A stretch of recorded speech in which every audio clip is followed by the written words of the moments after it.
ఈ దేశానికి కానీ ఈ దేశంలో ఉన్న పేదలకు కానీ చేసిందేమి లేదు కాబట్టే దేవుణ్ణి అడ్డం పెట్టుకొని రాజకీయం చేస్తున్నది భారతీయ జనతా పార్టీ. అందుకే నేను అంటున్నా, రాముడికి మొక్కుదాం, బీజేపీని తొక్కుదామని నినాదం తీసుకుందాం, తప్పకుండా నిలదీద్దాం. తెలంగాణకు ఒక్క మెడికల్ కాలేజ్ ఇయ్యలే బీజేపీ, తెలంగాణకు ఒక్క ఇంజనీరింగ్ కాలేజ్ ఇయ్యలే బీజేపీ, తెలంగాణకు ఒక్క నవోదయ పాఠశాల ఇయ్యలే భారతీయ జనతా పార్టీ, ఒక్క ప్రాజెక్టుకు జాతీయ హోదా ఇయ్యలే భారతీయ జనతా పార్టీ. అలాంటి దిక్కుమాలిన పార్టీకి ఎందుకు ఓటేయాలని నేను అడుగుతున్నా. ఏం సాధించినరు 10 ఏళ్లలో, ఏం చేసినరు మీరని నేను అడుగుతున్నా. ఇచ్చిన మాటలు ప్రజలకు ఒక్కటన నిలబెట్టుకున్నాడా మోడీ గారు? రైతుల ఆదాయం డబల్ అన్నాడు, అయిందా? రైతుల ఆదాయం డబల్ అయిందా? 2022 వరకు ఈ దేశంలో రైతుల ఆదాయం డబల్ చేస్తా అన్నాడు, చేయలే. 2 కోట్ల ఉద్యోగాలు సంవత్సరానికి అన్నాడు, ఇయ్యలే. ఎందుకు వెయ్యాలి మరి మనం ఓటు? 60 రూపాయలున్న డీజిల్ను 95 రూపాయలు చేసినందుక, లేదా 70 రూపాయలున్న పెట్రోల్ను 110 చేసినందుక ఎందుకు వెయ్యాలి Bharatiya Janata party vote?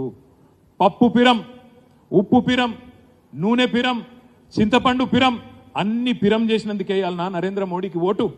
Diesel rate పెంచుతీవి, డీజిల్ రేటు పెంచితే ఏమవుతుంది? కూరగాయల రేట్లు పెరుగుతాయి, రవాణా ఛార్జీలు పెరుగుతాయి, అన్ని నిత్యావసర వస్తువుల ధరలు పెరుగుతాయి. అందుకే మన ఆడబిడ్డలకు చెప్పాలి, ఈయన ప్రియమైన ప్రధానమంత్రి కాదు, పిరమైన ప్రధానమంత్రి. ఈయన మామూలుడు కాదు, అన్ని పిరం చేసిన ప్రధానమంత్రి నరేంద్ర మోడీ గారు. 400 సిలిండర్ను 1200 చేసిన పిరమైన ప్రధానమంత్రి నరేంద్ర మోడీ. ఇక్కడున్న మా మిత్రులందరినీ నేను ఆలోచించమని అడుగుతున్నా. రాముడికి మొక్కుదాం, కానీ 15 లక్షల రూపాయలు అడవైనారా అని అడగద్దా? అన్నాడా లేదా?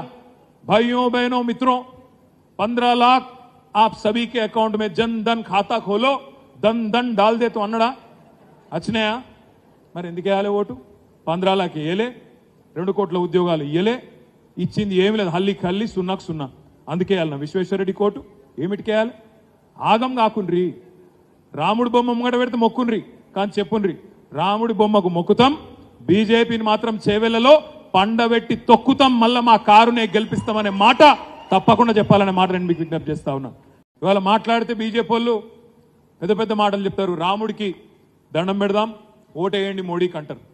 రాముడికి దండం పెడదాం, కానీ ఓటెందుకు బీజేపీకి వేయాలో ఆలోచిద్దాం. రాముడికి దండం పెడదాం, తప్పేం లేదు. హిందువులు అన్నప్పుడు దేవుడు అందరికీ దేవుడే కాబట్టి తప్పకుండా దండం పెడదాం. కానీ ఓటు ఎందుకు వేయాలి చేవెళ్ళ బీజేపీకి? ఏం చేసింది బీజేపీ చేవెళ్ళకు కానీ తెలంగాణకు కానీ? ఒక్క పని చెప్పగలుగుతాడా విశ్వేశ్వర రెడ్డి? ఒక కొత్త రైలు ఇచ్చిండా? కొత్తగా ఒక ఫ్యాక్టరీ పెట్టిండా? ఈ ప్రాంతంలో పాలమూరు రంగారెడ్డి ఎత్తిపోతల పథకానికి జాతీయ హోదా ఇచ్చిండా నరేంద్ర మోడీ? లేదా ఉన్న ఐటీఐఆర్ను రద్దు చేసి మన పిల్లల నోట్లో మట్టి కొట్టినందుక? ఎందుకు వేయాలి ఓటు భారతీయ జనతా పార్టీకి? ఏ కారణం చేత వేయాలి? రాముడికి మొక్కుదాం, కానీ రైతుల తరపున అడుగుదాం. ఏమడుగుదాం? ఏమయ్యా మోడీ గారు, డబల్ చేస్తా అన్నావు రైతుల ఆదాయం 2022 వరకు, ఎందుకు చేయలేదు అని అడిగితే తప్ప? ఏమయ్యా మోడీ గారు, సంవత్సరానికి 2 కోట్ల ఉద్యోగాలు ఇస్తా అన్నావు, ఎక్కడ పోయినాయి నీ 2 కోట్ల ఉద్యోగాలు అని అడిగితే తప్ప?